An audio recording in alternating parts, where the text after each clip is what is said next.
There is a secret kingdom, inhabited by animals from time immemorial.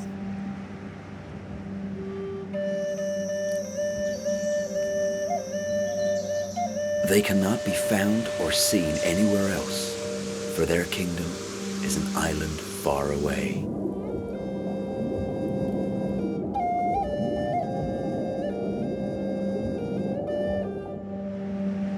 The Coral Sea is its precious backdrop. Between sea, land, and sky, these animals roam endlessly through wild territories, unspoiled by mankind. Mammals, fish, birds, reptiles. They invite us to a journey through time, a life odyssey which goes right back to the very beginning of the world.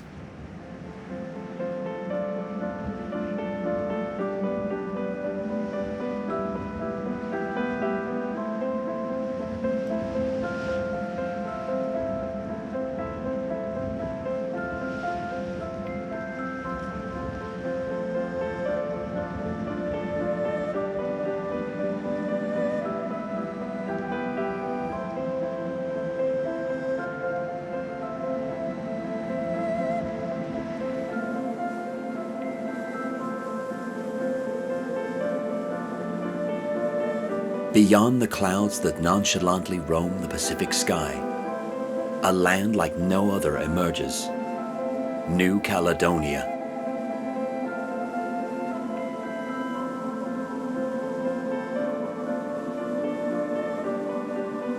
Immense, serene, cooled by the trade winds, brimming with life, far from any continent, it shelters a secret world.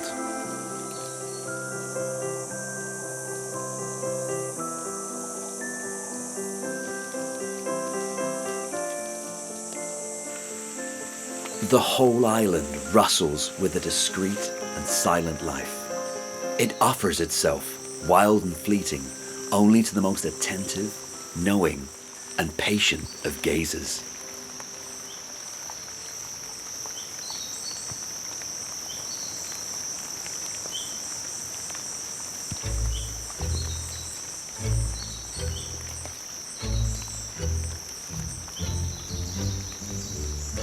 Cautious, discreet, here is the kagu.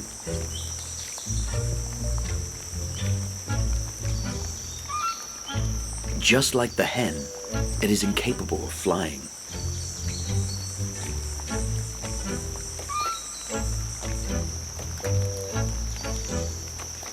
Nothing surprising here.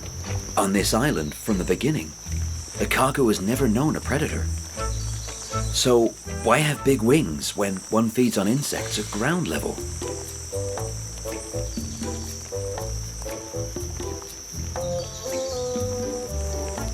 For instance, here in rainy weather, from the cool moisture of dead leaves, its favorite menu rises to the surface.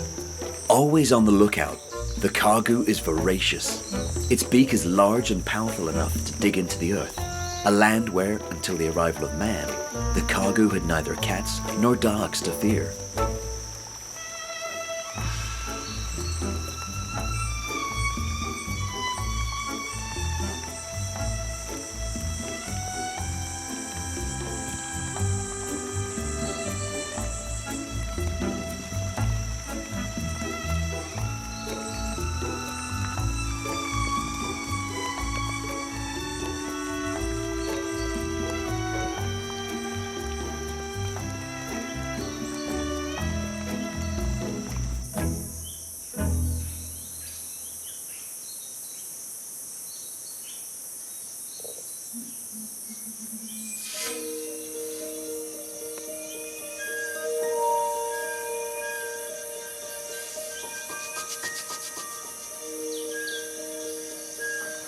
Impenetrable and eccentric, the Caledonian jungle hides other rare birds.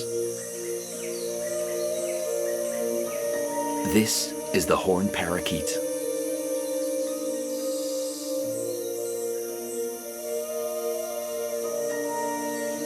It is rarely seen on the ground, as it likes to feast on fruits, berries, flowers, and nuts perched up in the trees.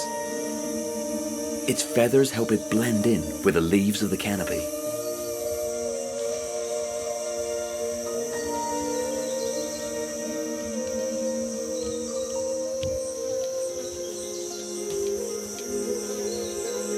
The green pigeon is also a champion of camouflage.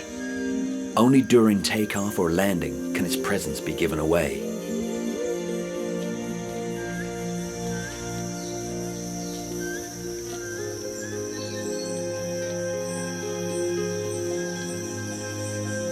A red-tailed grey pigeon called the natu likes to bask in the sunlight.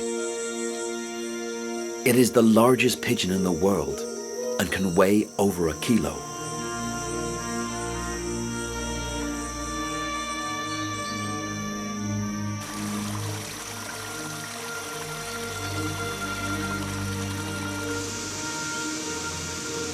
New Caledonia is a piece of the Gondwanan continent that broke away more than 300 million years ago. Since then, nothing seems to have disturbed its imposing rivers and impenetrable forests. These are wild landscapes, just like in the dinosaur era.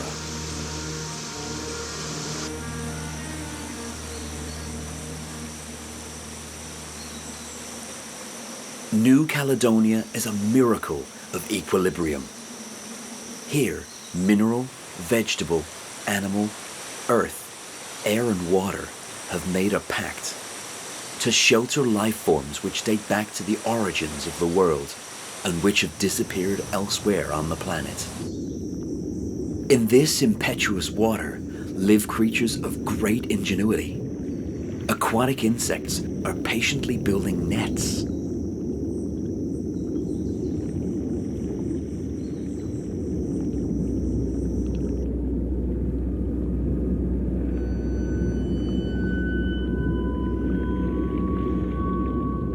Thanks to these tight webs, they capture the plant debris that gets pushed around in the water. They stay well hidden in their crevices and only come out to eat or repair their nets. Other tiny creatures, such as the guppy fish, also feed on plant debris and zooplankton.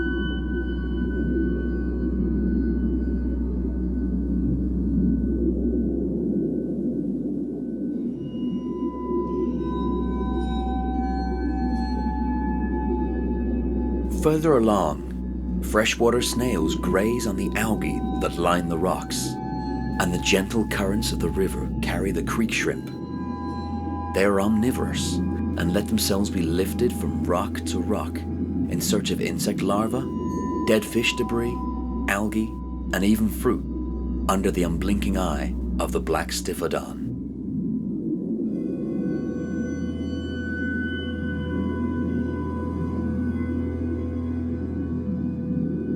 In this world of transparencies, where water spurts and sun rays are playfully intertwined, it can be difficult to distinguish one from the other.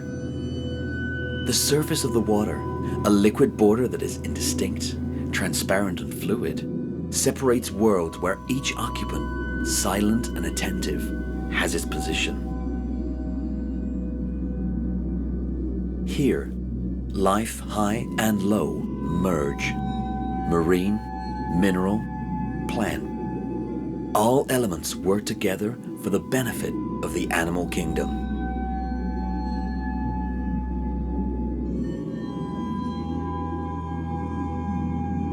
Static in deep water. The marbled eel awaits its next prey. Might it come from the sky?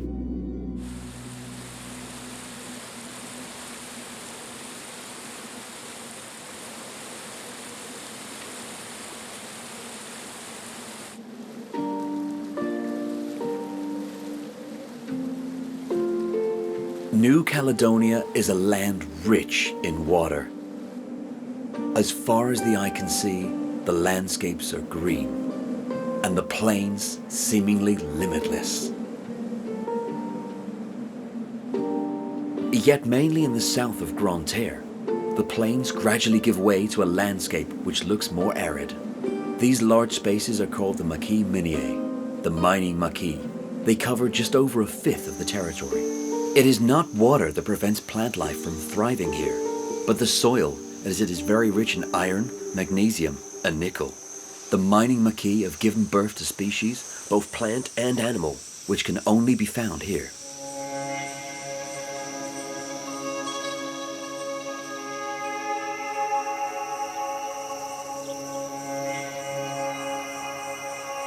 It is in this world that lives a reptilian creature, a survivor of the dinosaur era, the gecko.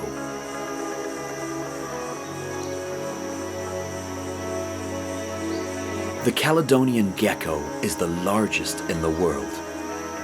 It's majestic. Its skin makes it invisible on the bark of trees, where it hunts large insects and small birds that its sharp teeth, without fail, immobilize and devour.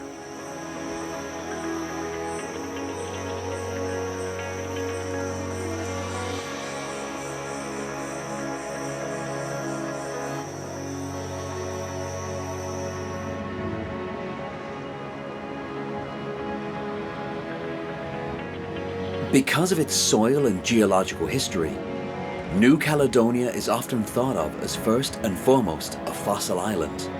The first humans set foot here almost 3,000 years ago. From the 18th century onwards, Europeans brought their domestic animals with them.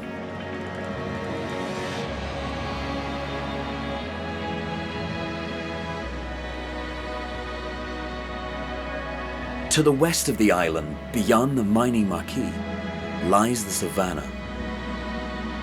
Only a meter of water falls here each year, whereas the east coast, which gets soaked by the trade winds, receives more than 6 meters.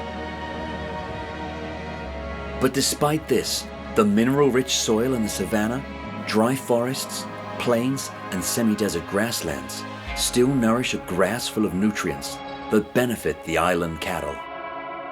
Numerous herds graze, scattered around on pastures that have dried up because the expected rains have not yet arrived this season.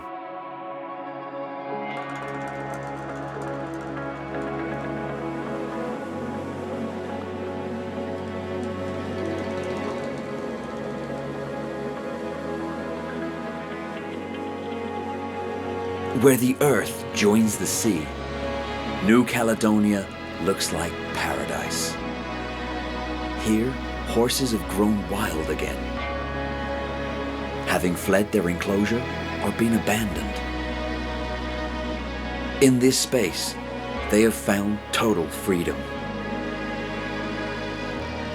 With them, the savannah becomes mythical again. It offers a vision of the dawn of humanity.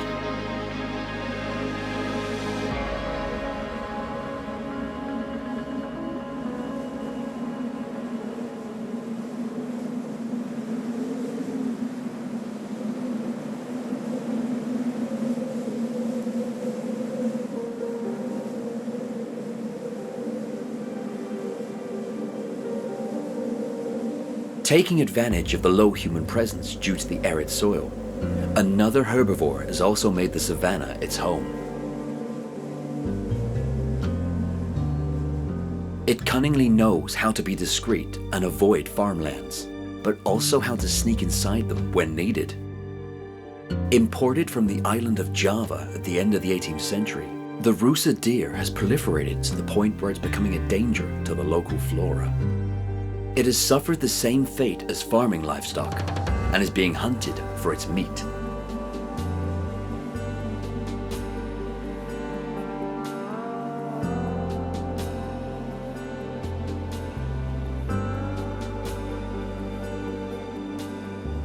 Timid, always alert, wary of any suspicious movement, and ready to sprint in order to escape, the Rusa deer has developed the habit in this period of drought of going as far as the mountains to look for food.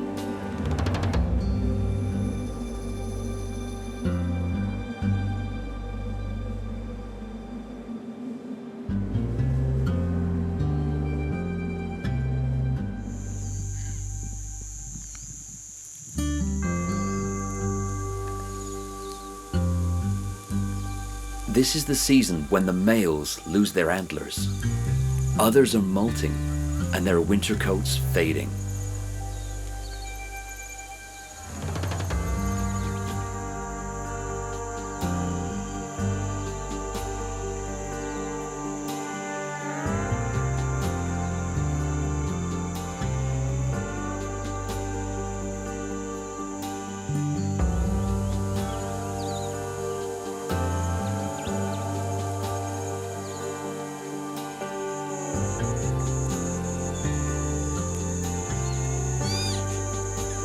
In the evening, freed from the stifling heat of the day, the herd sets off towards an area still rich in food. An old female guides them, sure of her perfect knowledge of the territory. Nevertheless, not a step is taken without making sure the way is clear and there is no danger.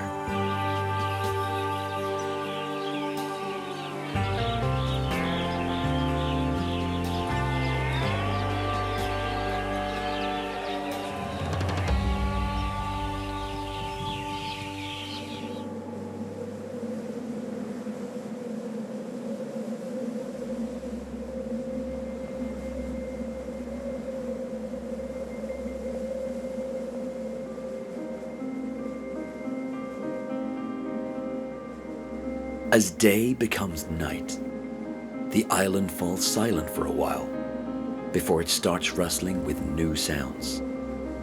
Animals cower, birds huddle in their nests, while others awaken.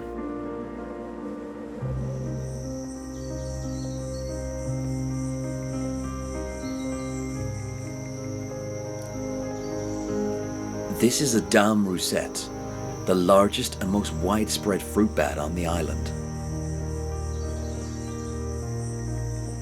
Like all species of bat around the world, it is not a bird, it is a mammal. And its wings are not wings, but hands, whose fingers are joined by a membrane.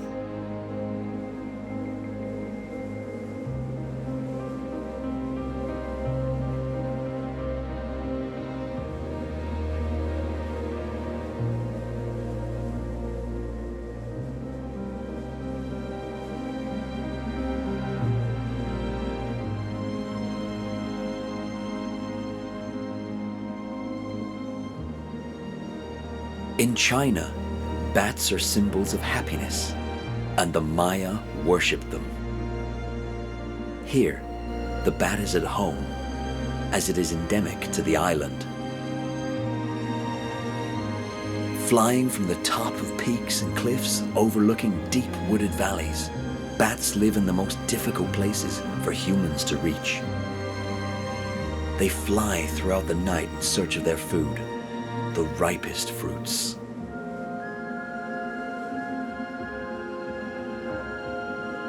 Once they are full, and only as daylight appears, do they return to their nesting place.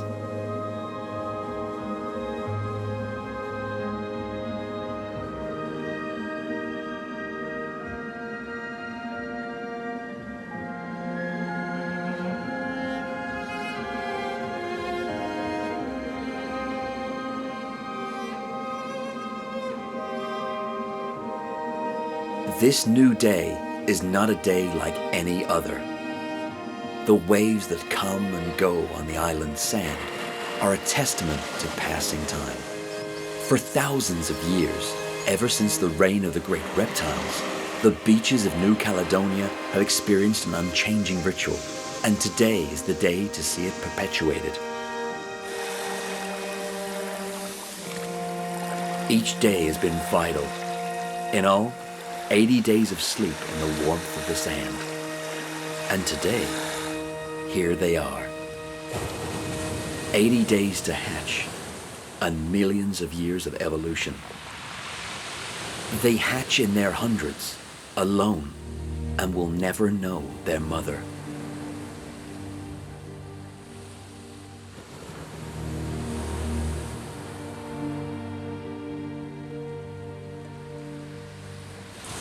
These are loggerhead turtles, sea turtles.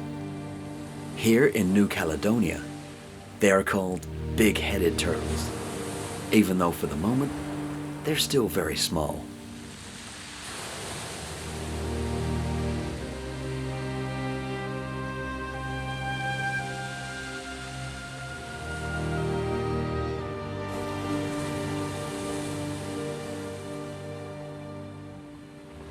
It's dawn.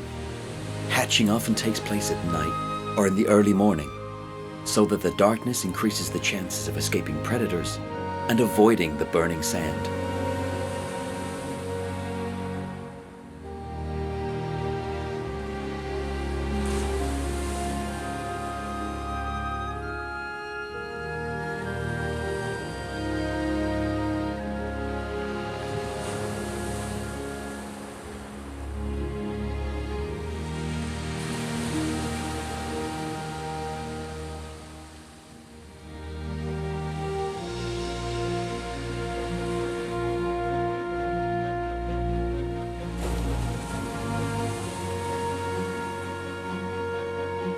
On their way to their new aquatic life, baby turtles lose up to 20% of their weight in evaporated water.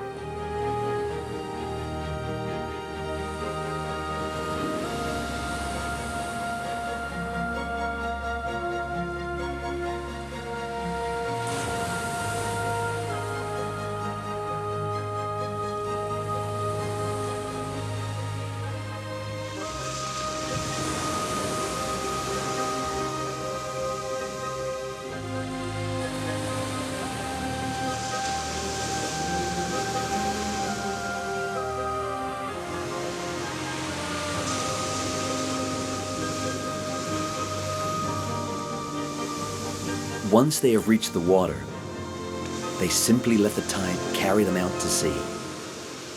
There, they will swim for 20 hours to get as far away from the coast as possible.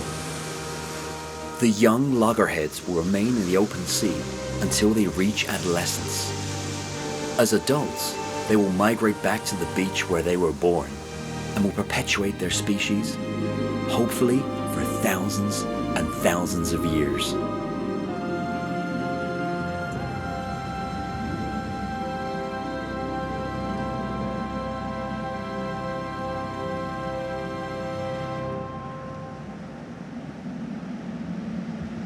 On the edge of the island's west coast, seawater and land become one. Near the heart of Vaux, their union gives birth to a biotope and creatures from time immemorial. Diving into the mangrove can give the sensation of time travel to far-off times, in a time long ago when life had not yet chosen its final form.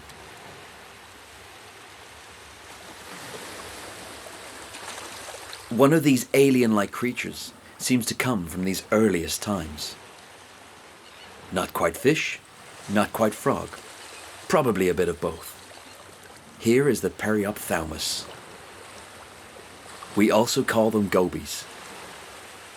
It lives between air and water, between sky and mud, in the heart of the mangrove.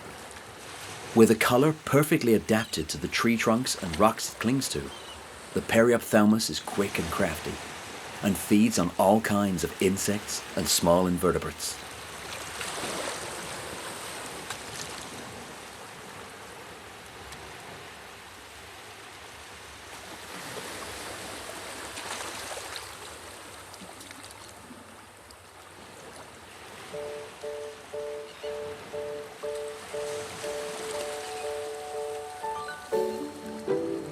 Rather extravagantly, nature has endowed the periophthalmus with dual-function eyes.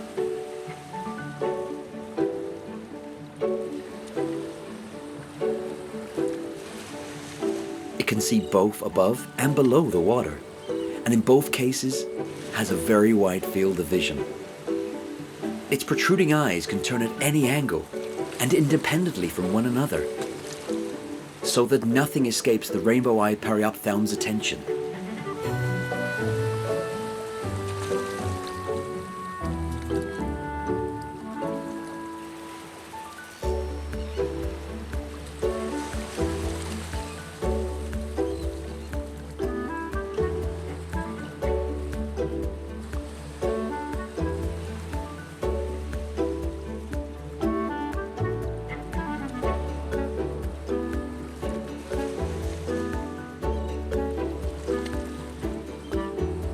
This sacred egret would like to try its luck.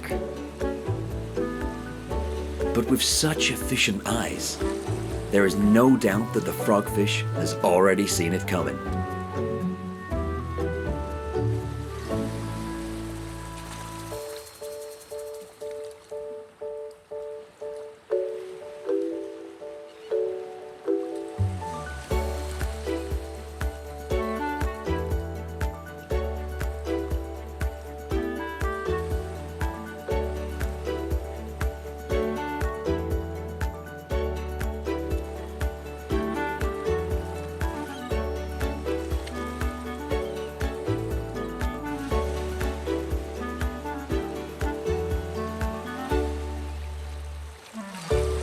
The periophthalmus has once again confused its predator by covering its tracks.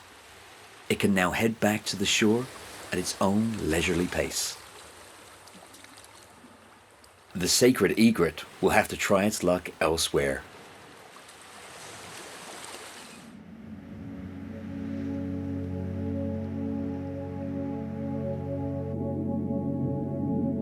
The mangrove is where land and sea meet, as well as the place where fresh and salt water meet.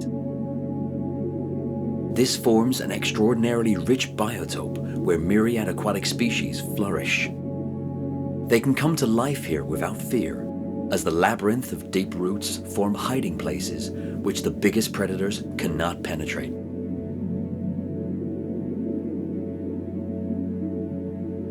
The crescent grunter and mullet also find refuge in these shallow waters, where aquatic grass beds proliferate.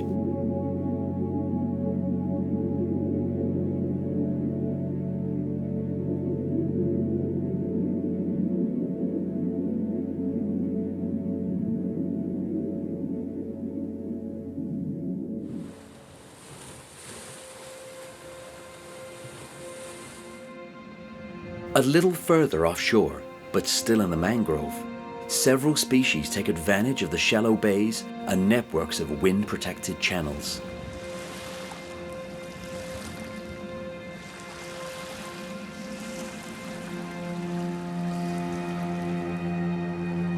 Sharks can be found here too.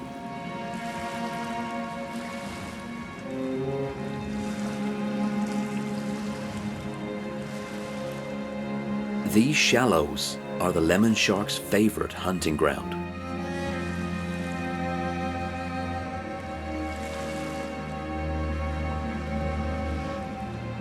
The leopard ray, which is very aggressive towards humans, likes to crisscross these part sand, part mud plateaus, which provide it with an inexhaustible food supply.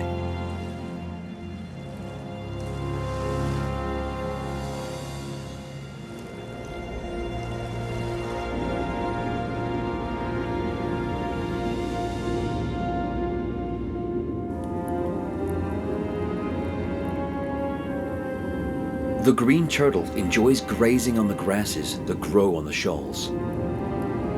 These aquatic pastures, called seagrass beds, slow down currents.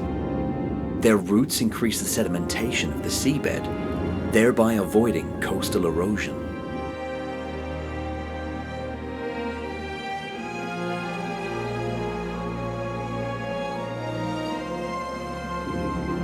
A large, solitary mammal also makes abundant use of these underwater meadows. The dugong, which is at the heart of mermaid mythology, greedily rakes up the seabed to graze on leaves and roots.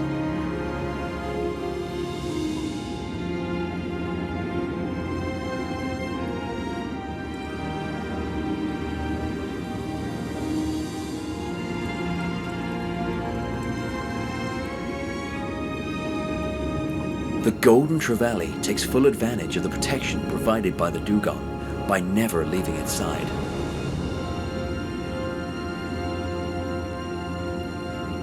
The golden trevally skillfully captures all the small invertebrates that try to escape when disturbed by the giant, before it inevitably has to come up to the surface to breathe.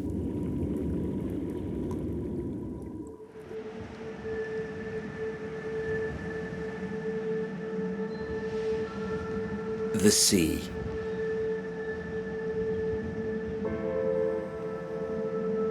Sailors of old used to say that sometimes the sea liked to enhance its beauty with jewels like jade or emerald.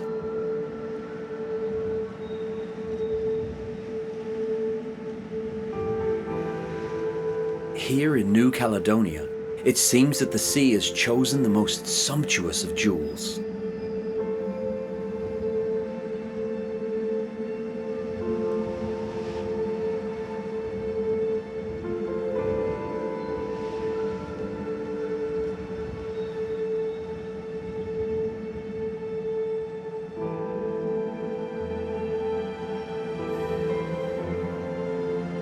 These treasures could be missed at first sight, as they lay hidden beneath the waves. The immensity of the ocean preserves a whole kingdom.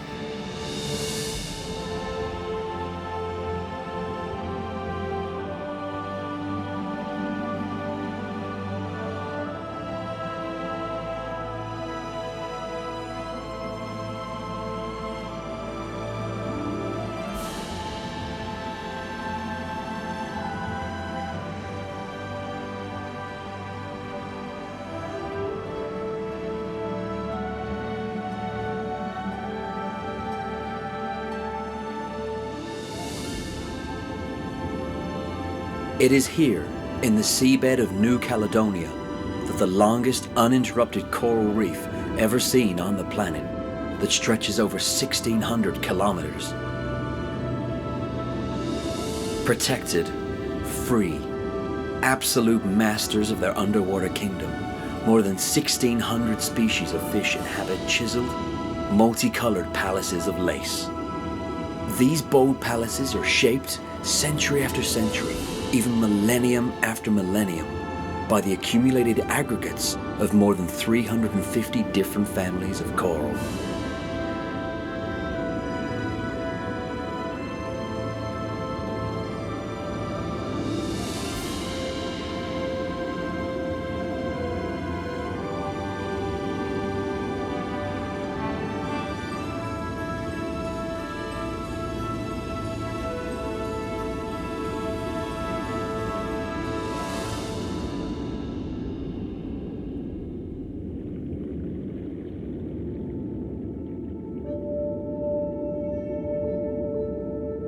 Giant clams are like corals. They feed on zooplankton and need light to feed the algae they host. In fact, corals are colonies of hundreds of polyps, all independent from one another. The polyp is an animal with a cylindrical body and a mouth surrounded by a ring of tentacles. It secretes itself up the calcite cup in which it lives. Over the centuries and millennia, corals have shaped the largest constructions in the animal kingdom. Some corals grow by 20 centimeters a year, others by a few millimeters only. They live in symbiosis with microscopic single-celled algae called zooxanthellae, which supply them with oxygen, sugars, and other nutrients. It is this microscopic algae that gives corals their myriad colors. In turn, the corals provide nutrients, homes, and hiding places to an entire community. In these coral gardens, the fish act as gardeners. Parrotfish, triggerfish, and other butterfly fish are busy pecking at the algae on the coral's surface. And an important job it is too, because if there is too much algae, then the corals, lacking light, would be asphyxiated by the absence of photosynthesis.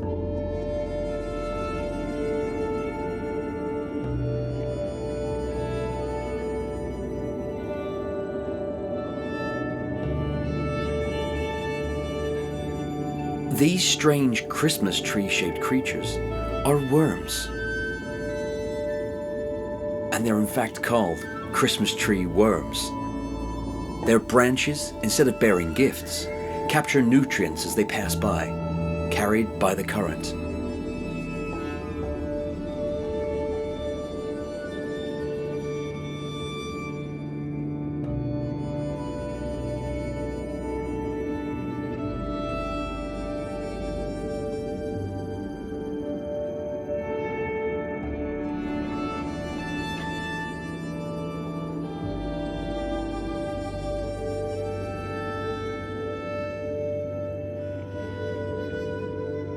In this universe of water and light, many species of fish swim in protective schools in an attempt to escape predators through size and number. Others, such as the moray eel, know how to hide away in holes, which they then defend like impregnable fortresses. Finally, there are those who prefer using mimicry to camouflage their presence. This means witnessing a frenetic show of beauty, colors, and shapes. The creatures are perfectly adapted to their ecosystem, and we can go as far as to talk about strategies in this small marine world. The trumpetfish, for example, takes advantage of its length to hide behind a harmless host as it approaches the small prey it seeks.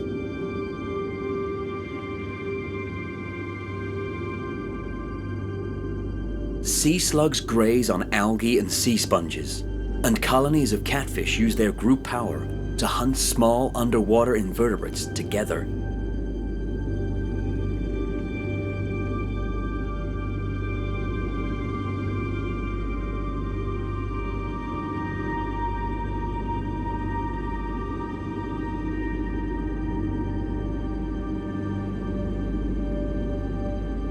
The lizardfish, a master of camouflage, prefers using immobility and patience as a strategy.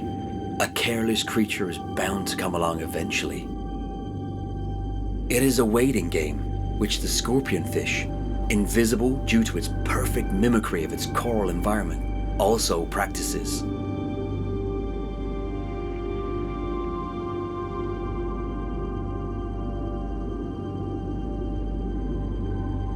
The lobsters, ready to use their antennae as whips against intruders, remain hidden in their holes until nightfall, when they, in turn, go hunting.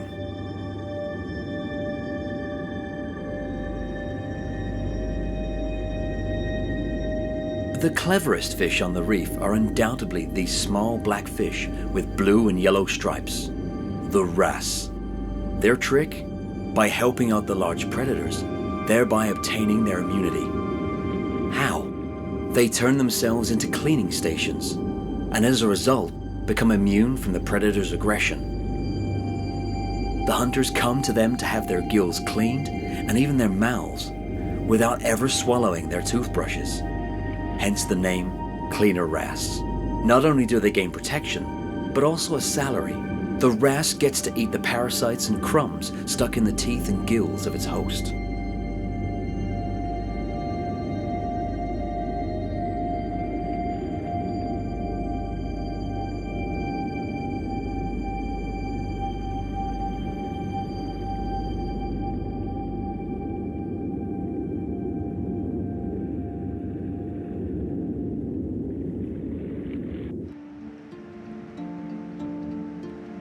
Outside, the island continues to be draped in sunlight.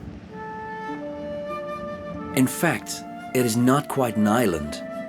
It is the emerged part of an ancient continent that has now collapsed beneath the ocean waves. It was called Zealandia, and it sank nearly 25 million years ago when its mass was as large as Australia. It left behind only a few islands, now named New Caledonia.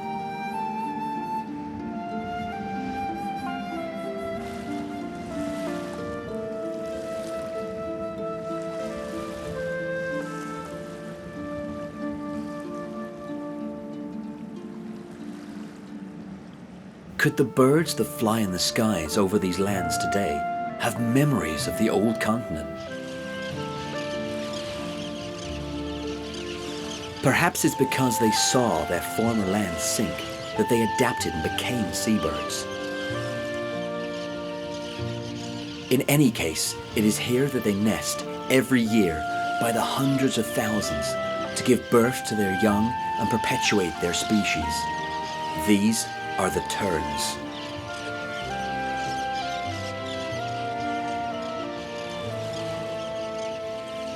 For fathers and mothers, for days on end, their mission is both essential and joyful, to feed the young and to feed them again.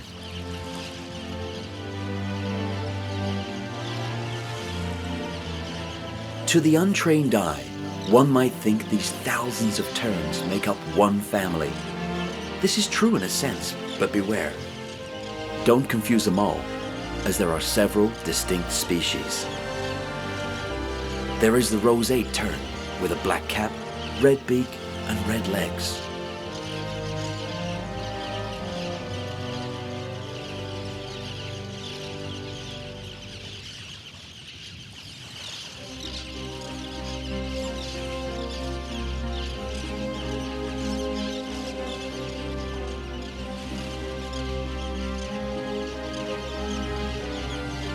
And here is the black-naped tern, which can be identified by the black band that runs from its eye to the back of its head, as well as its black beak and legs.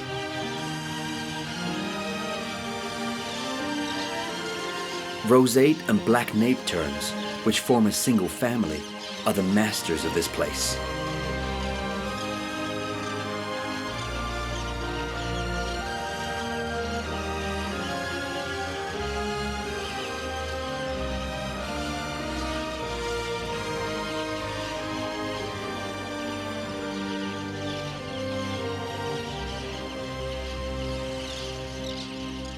As their white feathers blend in with the shoreline, their uninterrupted comings and goings to find and provide food give seasons a rhythm.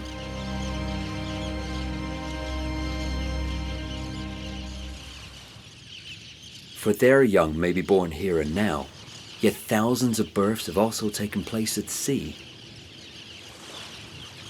And so, on these very special lands that are the islands, the marriage of land and sea is like nothing else in the world.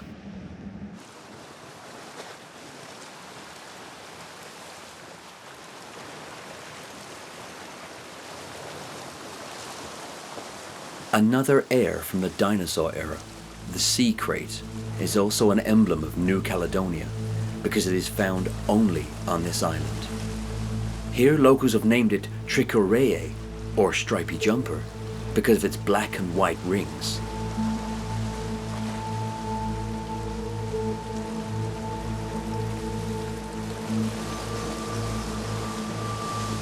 The sea crate approaches the water not only to cool down or to drink, it is also because it is an amphibious animal.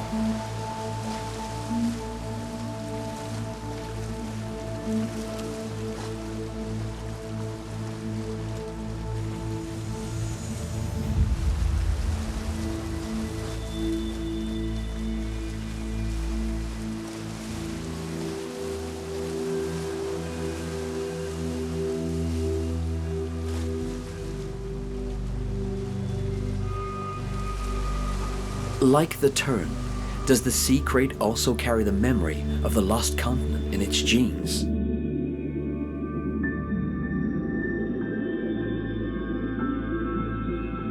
It spends its nights in beds of dead leaves and its days hunting in the depths of the ocean.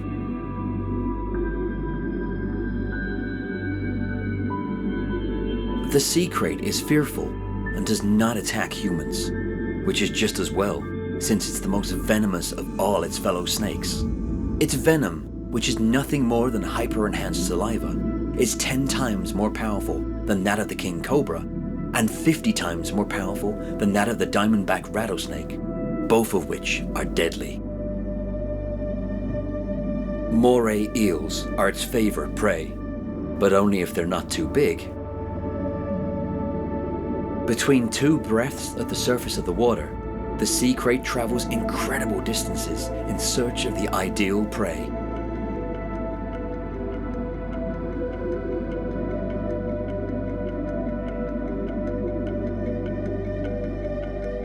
It can swim for hours through corals, corridors, hollows, and crevices of all kinds.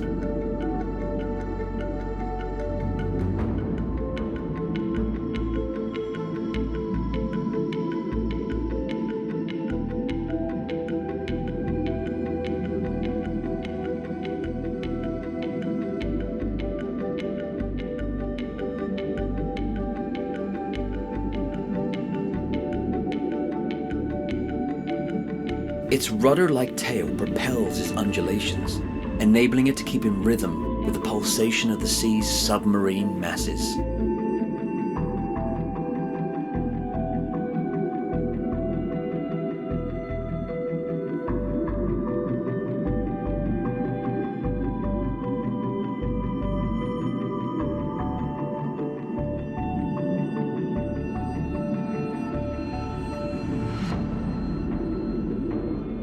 Undulating, hypnotic, the sea crate swimming has the grace of the ocean's underwater waves. But beware of anyone who crosses its path.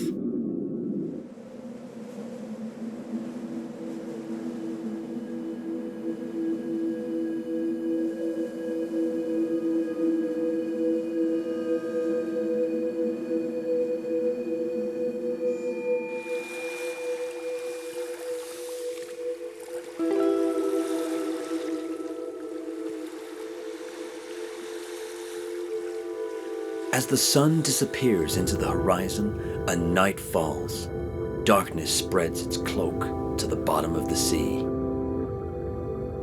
Daytime inhabitants huddle in their coral hideaways, and night creatures take over their nocturnal domain.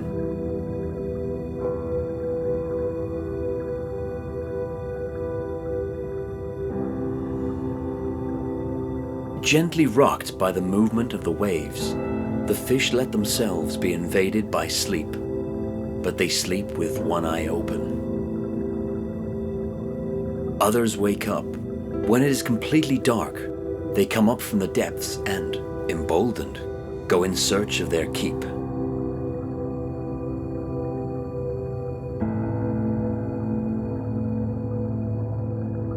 Among the most fascinating of these night creatures, the nautilus has earned its credentials.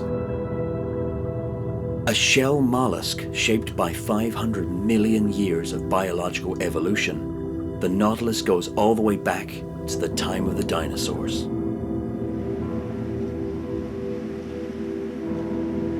With lands and skies that have known the beginnings of the world, and creatures that date back to the time when life appeared on our planet, New Caledonia is in itself a birthplace where the magnitude of the unbelievably large contains within it the marvel of the infinitely small.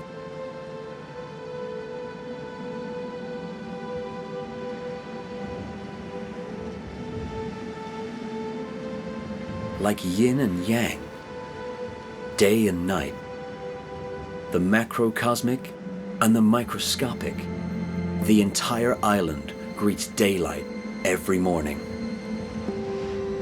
Then, awakened by the waves, the inhabitants of the sea reclaim their rights all along the coral reef.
With each passing hour, dozens of marine species dance ballet-like in rhythm with the deep-sea currents.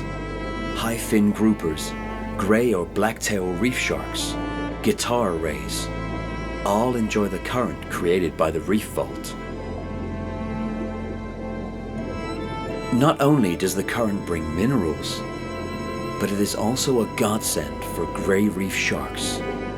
These predators, unlike other species that feed their gills by opening and closing their mouths, need to keep their mouths constantly open and can only breathe by moving. Thanks to the continuous movement of the current they find here, grey reef sharks can enjoy a little respite, as they get the necessary oxygen by simply letting water into their open mouths without having to move. They can then let themselves be lulled into the powerful current's millennial dance.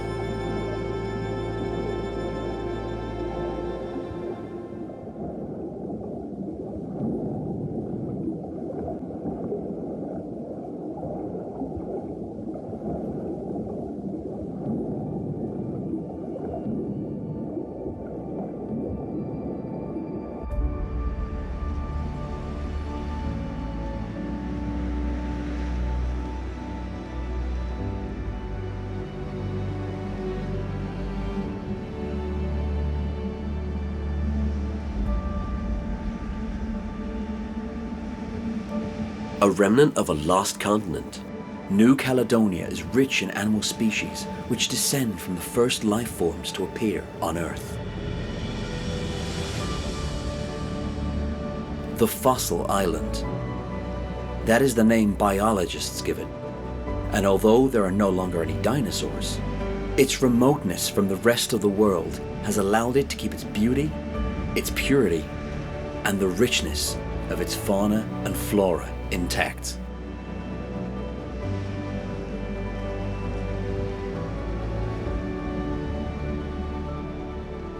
New Caledonia, jewel of the coral sea, may you keep your superb beauty forever, and in your undergrowth, your marine depths, and your azure skies, continue to offer to our fascinated gaze the brilliance of the beauty of the world and of life on Earth, as well as at sea.